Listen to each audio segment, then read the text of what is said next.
समाधान ही परमेश्वराची खरी देणगी.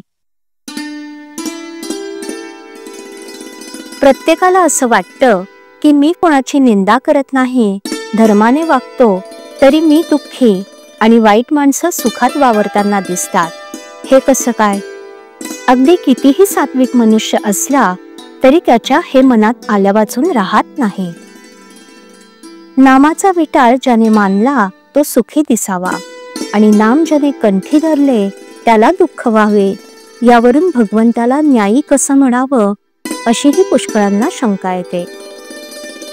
खरोखर याचं मर्म जर आपण पाहिलं तर आपल्याला असं आढळून येईल की बाहेरून जे सुखी दिसतात ते अंतर्यामी दुःखात बुडलेले असतात.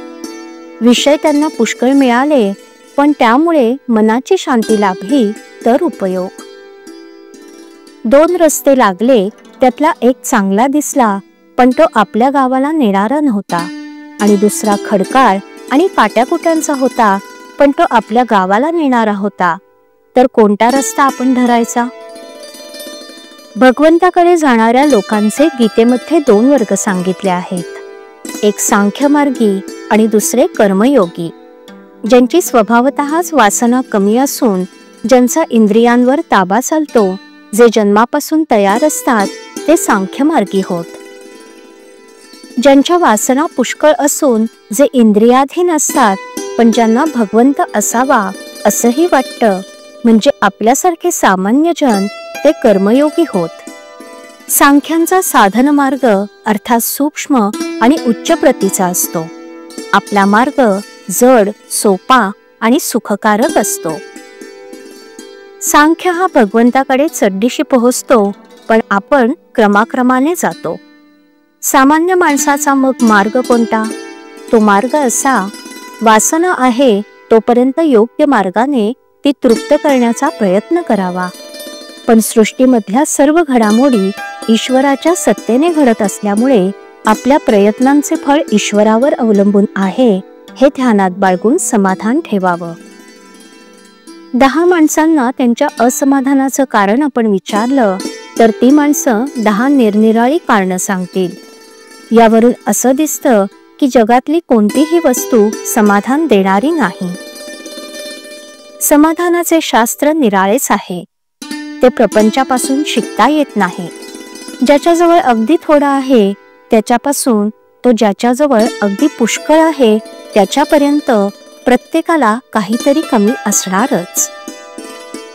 पण मजा अशी की प्रत्येकाची समजूत मात्र अशी असते की आपल्याजवळ जे कमी आहे त्यामध्ये समाधान आहे, म्हणून त्याचं दुःख कायम राहतं. भगवंता वाचून असणारं वैभव आणि ऐश्वर्य हे कधीच सुख समाधान देऊ शकत नाही. समाधान ही परमेश्वराची खरी देणगी आहे. ती मिळविण्याचा उपाय म्हणजे भगवंताचे स्मरण होय. श्रीराम.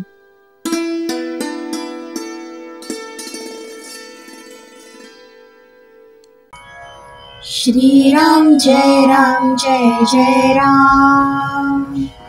श्रीराम जय राम जय जय राम.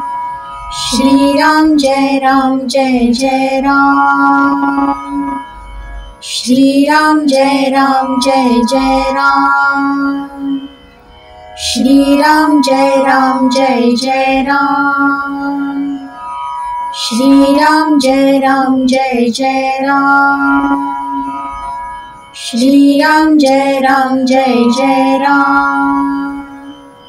श्रीराम जय राम जय जय राम. श्रीराम जय राम जय जय राम.